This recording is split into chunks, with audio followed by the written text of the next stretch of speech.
Hey, it's Mal and today I'm doing my autumn/spooky books video that everyone seems to be doing right now because it is the beginning of October and that means Halloween is coming up and it's autumn and lovely and there are lots of books to read focused around spookiness and Halloween and just general autumnness. I have 8 books to talk about, so I should probably just get started. The first book that I'm going to be talking about is kind of an obvious choice, and that is Dracula by Bram Stoker. This is what everyone probably thinks of when the word vampire is mentioned, because this is probably the first mainstream vampire apart from one that I will get onto later, and if you don't know what Dracula is, I'm kind of concerned for you, but it's basically just a gothic tale of vampiric people in the olden times, and I absolutely adore this edition of it. I kind of read like the first couple chapters ages ago and I really liked it because it's dark and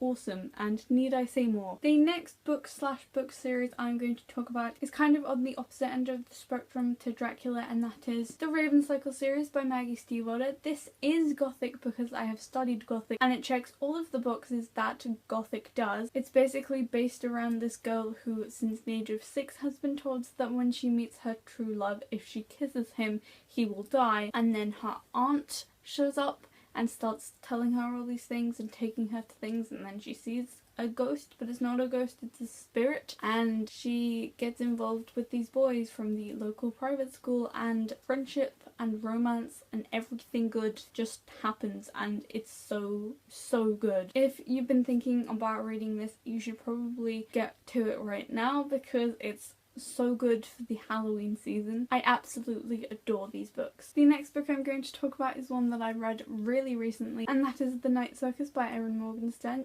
This is a book about a circus that travels all around the world and only opens its gates at night, and the tale of how it came to be and what role it plays in all of these different characters' lives. It switches between characters and time periods, and it's just flawlessly written, and it has a Halloween theme, and there are several pages that take place over several different Halloweens in different years at the Night Circus. The next book is one that I have not seen anyone on BookTube talking about, and that is Pike by James Dawson. This is a book about witches except not. It's basically just really gothic but with like a contemporary twist on it, where everything takes place in modern day England, Yorkshire, but everything's gothic and there's mystery and there's birds that are like really creepy. There's also murder, and this little village that the main character lives in is surrounded by this woods that is absolutely terrifying at night time. I read this recently and absolutely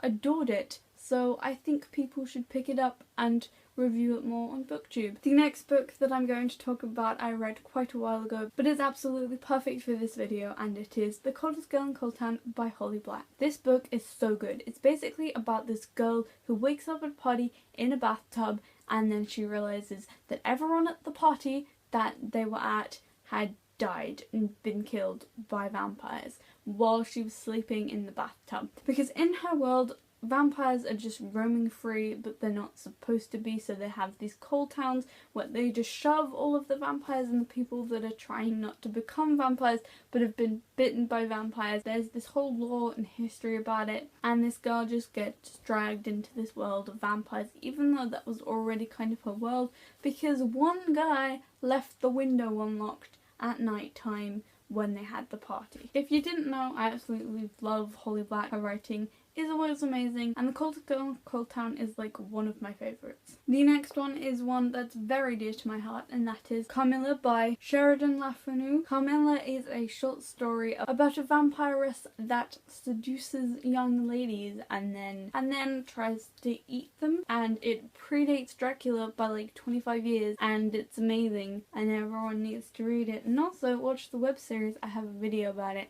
because Camilla is amazing and just so good, because everyone needs some lady-loving vampires in their life. The second to last book that I'm going to talk about is another Holly Black book, and that is The Darkest Part of the Forest by Holly Black. This is an absolutely amazing fantasy fae story. Basically, this little town is surrounded by these woods that have fairies in, and everyone knows to stay away from the fairies because they're kind of all evil, but not really because reasons. And it's basically a story with fairies and knights and love and romance, and it's just so good because like it doesn't go the way that you think it would go if you were like just being introduced to Holly Black, but if you know her, this is just a classic. When I read this instantly became one of my favourites. It is so good, I can't even like begin to explain how good this is. I haven't really read a lot of fairy books, even though I kind of wrote one, but it was about a pixie, not a fairy, but this is super good and could make me more interested in the fae. Everything Holly Black writes is just so good. The last book I'm going to talk about, I've seen in a couple other spooky autumn book things, and that is Obstacles by Patrick Ness. Patrick Ness is an amazing author, and I literally just read More Than This, and he has a way with words that is just phenomenal. And this is about a little boy and a monster, and the monster is made out of a tree near his house, and it's really creepy and has art, like really good art, but it's not a graphic novel. You can read it on its own. There are editions of this without any drawings in, but the drawings just make it such a better experience. They're also all in black and white, and it just creates a creepy, spooky feel without it actually being like scary. I hope you enjoyed that little video that I had to share, because those are books that I think are very seasonal to this time of year, and also I love these types of videos, just like recommending books for only a tiny little space of time that just makes you want to read all of the books. It's amazing. I hope you enjoyed, and if you have any thoughts on the books that I talked about, please tell me because I'd love to know. Bye!